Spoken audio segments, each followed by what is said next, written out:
Eu quero ser rápido, eu quero falar ao teu coração uma palavra que Deus tem ministrado comigo, e está lá no livro de Êxodo, no capítulo 3.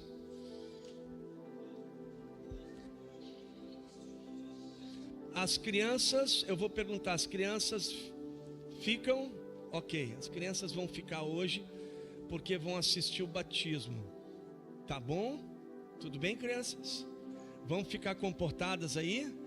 Vamos ouvir a palavra?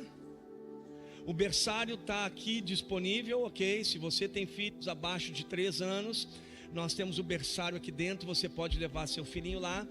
Vai ter as nossas irmãs que estão cuidando das crianças.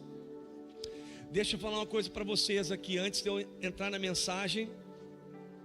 Dia 19, é isso, Canídia? Dia 19, o primeiro jogo da Copa. Dia 13. Dia 13 de junho, é isso? 13 de junho. É um sábado. Nós vamos botar os telões aqui, vamos assistir a Copa aqui. E nós estamos convidando os irmãos. Convide pessoas, convide seus amigos. Nós vamos botar aqui tudo, preparar esse ambiente com pipoca. E vamos assistir o jogo. Deus tem nos dado uma estratégia. Nós estamos em contato com a missão do Rio de Janeiro. E no intervalo do jogo, talvez, com certeza, nós vamos lançar boa semente. Então eu quero convidar todos os amigos, todos os irmãos, são bem-vindos. Vem para cá com a família, vem com bandeira. Vamos fazer uma festa. E vamos lá comemorar esse título, Hexa, hein? Glória a Deus. Ok. Eu queria que você abrisse no livro de Êxodo, capítulo 3, no versículo 7. Êxodo, capítulo 3, versículo 7. A minha versão é NVI. Êxodo 3, versículo 7, diz assim: tenho visto claramente a opressão sobre o meu povo no Egito, e escutado o seu clamor por causa dos seus feitores, pois me preocupo com o sofrimento deles. Por isso desci para livrá-los das mãos dos egípcios e tirá-los daqui para uma terra boa e vasta, onde fluem leite e mel, a terra dos cananeus, dos hititas, dos amorreus, dos fariseus, dos heveus, dos jebuseus. Pois agora o clamor dos israelitas chegou a mim, e tenho visto como os egípcios os oprimem. Portanto, agora vá, eu o envio a Faraó para tirar do Egito o meu povo, os israelitas. Põe a mão no coração. Papai, fala conosco hoje. Fala comigo hoje, Senhor. Em nome de Jesus, me usa como instrumento da tua glória, Senhor. E que a tua palavra penetre no nosso coração. Em nome de Jesus, que essa noite seja uma noite de salvação, Senhor. Em nome de Jesus, amém e amém. Me deixa te falar aqui. Esse texto é uma narrativa histórica, o registro histórico de um fato que ocorreu com a nação de Israel. A nação de Israel estava cativa no Egito, tinha sido escravizada no Egito, e havia muito sofrimento, muita opressão, porque Faraó deu pesada carga de trabalho para que a nação de Israel se esquecesse até mesmo de Deus. Aquele povo estava escravizado, sofrendo, morando numa terra que não era deles, sendo verdadeiramente abusados por seus opressores. E mediante todo esse sofrimento, todo o caos que estava instaurado, Deus chama um homem chamado Moisés. Quem já viu os filmes de Moisés aí? Levante a mão. Aqui nesse texto, ele primeiramente revela a imutabilidade de Deus. Preste bem atenção. Deus não muda. Ele é imutável. E esse texto aqui, a própria palavra diz: eu sou o Senhor, em Malaquias 3:6. Eu sou o Senhor, eu, o Senhor, não mudo. E esse texto fala da ação de Deus diante da calamidade. A ação de um Deus que é cheio de misericórdia. Quando ele se depara com uma ação ou uma situação calamitosa, a Bíblia diz que o nosso Cristo se enchia de compaixão. E não é diferente lá no Velho Testamento, na história da nação de Israel. Deus se depara com o sofrimento do seu povo, então ele diz: olha, tenho visto claramente a opressão sobre o meu povo. A primeira coisa que eu quero dizer para você desse Deus que não muda, e isso aqui é um prenúncio daquilo que haveria de acontecer, porque esse texto fala de um enviado. Moisés foi enviado, fala daquele que veio para libertar, e isso é um prenúncio, há um conteúdo messiânico, porque isso aqui é sombra, aponta para Cristo, apesar de ser uma narrativa histórica. Mas esse texto fala que Deus vê e enxerga a tua aflição. E preste-me bem atenção, por favor, me escute. Eu não estou falando de religião, eu estou falando de um Deus vivo, que olha, que vê e que conhece o teu coração. Vi a aflição sobre o meu povo. E aqui diz mais. Esse texto está recheado de verbo. Ouvi o seu clamor. Por favor, projeta para mim esse texto. Ouvi o seu clamor.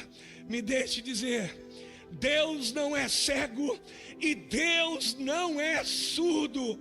Ele ouve o seu coração.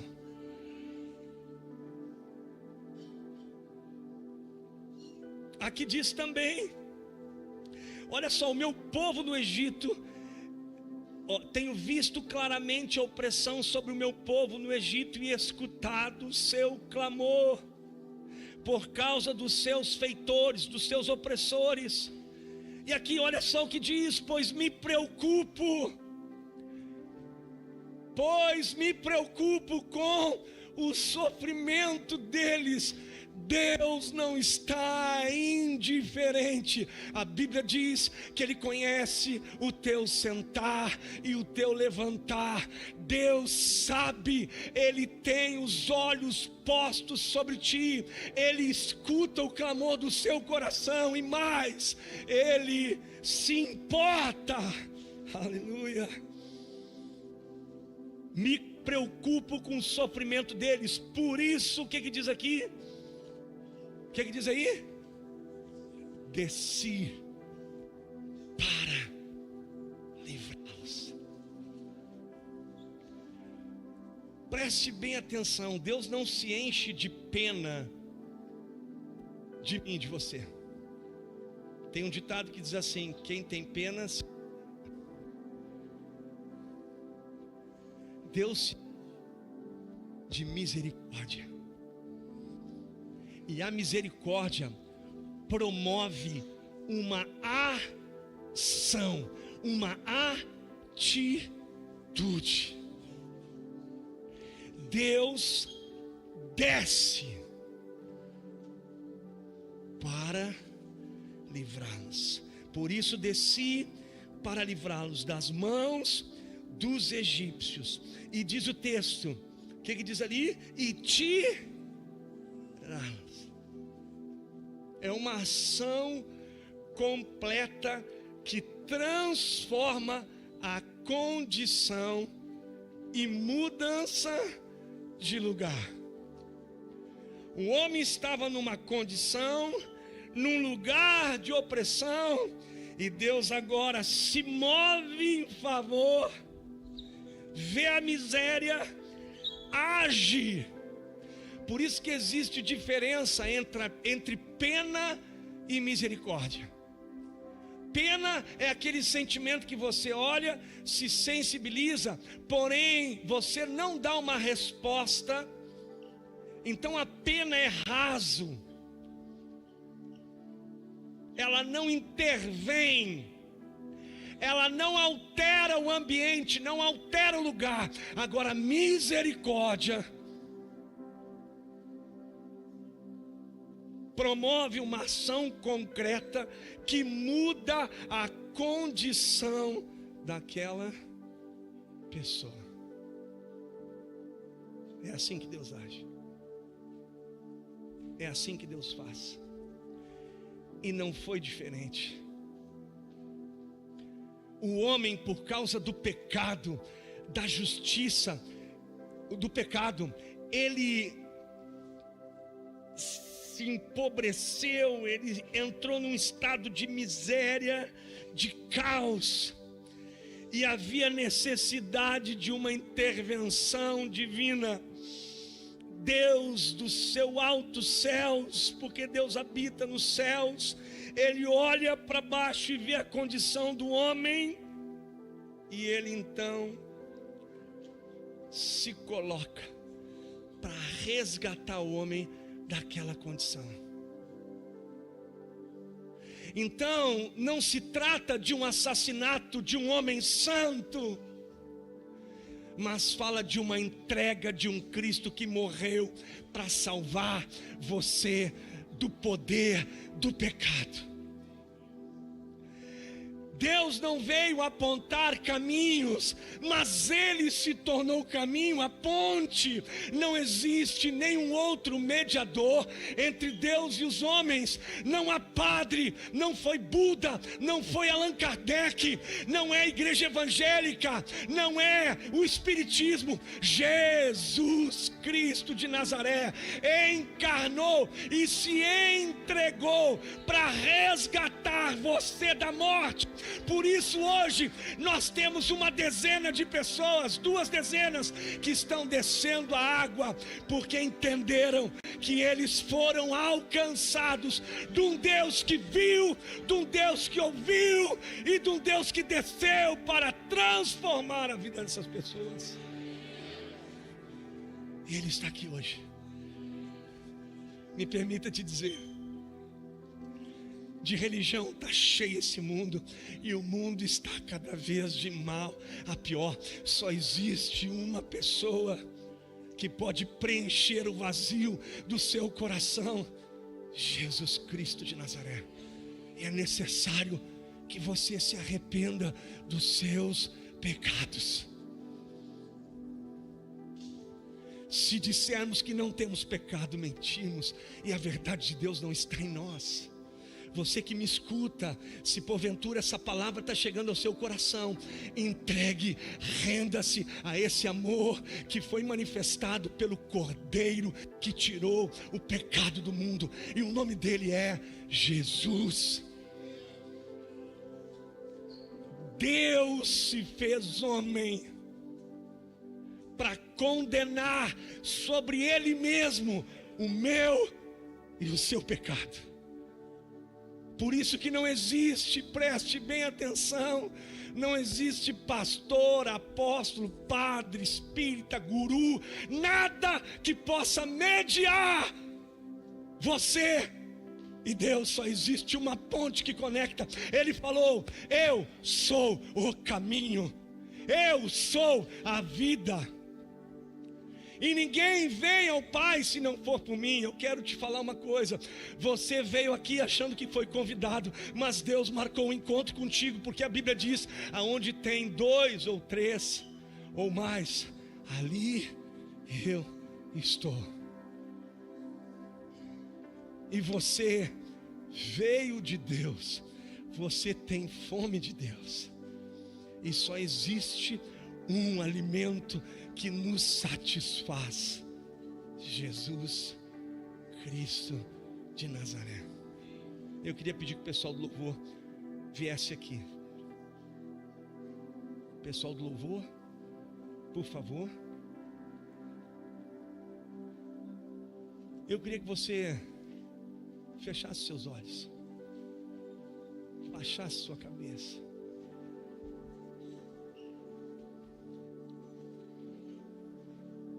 Em nome de Jesus. Deixa eu perguntar para você. Todo mundo de olho fechado, cabeça baixa. Os irmãos orando agora em nome de Jesus.